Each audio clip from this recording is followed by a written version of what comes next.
বন্ধু বান্ধৱীসকল অসমৰ স্বাস্থ্য বিভাগত তৃতীয় আৰু চতুৰ্থ বৰ্গত 2047টাকৈ পদ মুকলি হৈ গৈছে। এই পদসমূহত আপোনালোকে কেনেকৈ এপ্লাই কৰিব, আপোনালোকৰ লাষ্ট ডেট কিমান, শিক্ষাগত অৰ্হতা কিমান, আপোনালোকৰ এজ ৰিলেক্সেশ্যনো আছে এই পদসমূহত এপ্লাই কৰাৰ বাবে, নিশ্চয় গম পাইছে। সবিশেষ চাই যাওক, এই ভিডিঅ'ত অকণো স্কিপ নকৰিব শেষলৈকে। আবেদনৰ অন্তিম তাৰিখ অতি সোনকালে আপোনালোকে এপ্লাই কৰিব লাগিব, বেছি দিন নাই আৰু আপোনালোকে ভিডিঅ'টো অকণো স্কিপ নকৰি শেষলৈকে চাই যাব, তেতিয়াহে আপোনালোকে ভালদৰে বুজি পাব আৰু এপ্লাই কৰিব পাৰিব।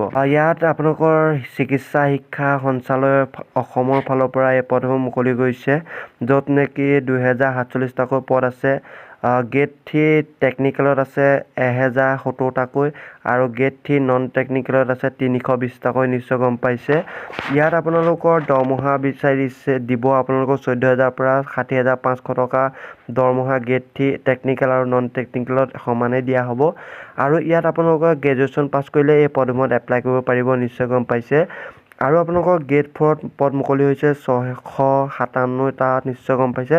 657টা পদ মুকলি হৈ গৈছে গ্ৰেড 4ত, য'ত নেকি আপোনালোকৰ দৰমহা দিয়া হ'ব 12,000 পৰা 52,000 টকা পৰ্যন্ত, নিশ্চয় গম পাইছে। ইয়াত আপোনালোকে অষ্টম শ্ৰেণী অৰ্থাৎ আপোনালোকে 8 পাছ কৰিলেও এই পদসমূহত এপ্লাই কৰিব পাৰিব।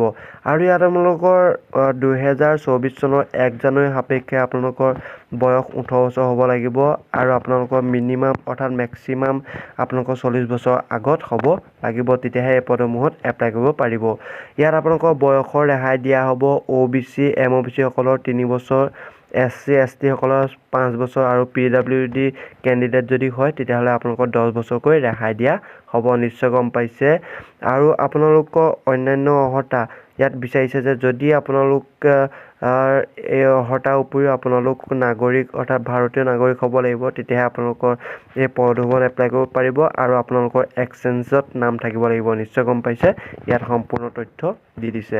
আৰু আপোনালোকৰ এটা কল নাম্বাৰ দিছে, আপোনালোকে হেল্পলাইন নাম্বাৰ এটা দিছে।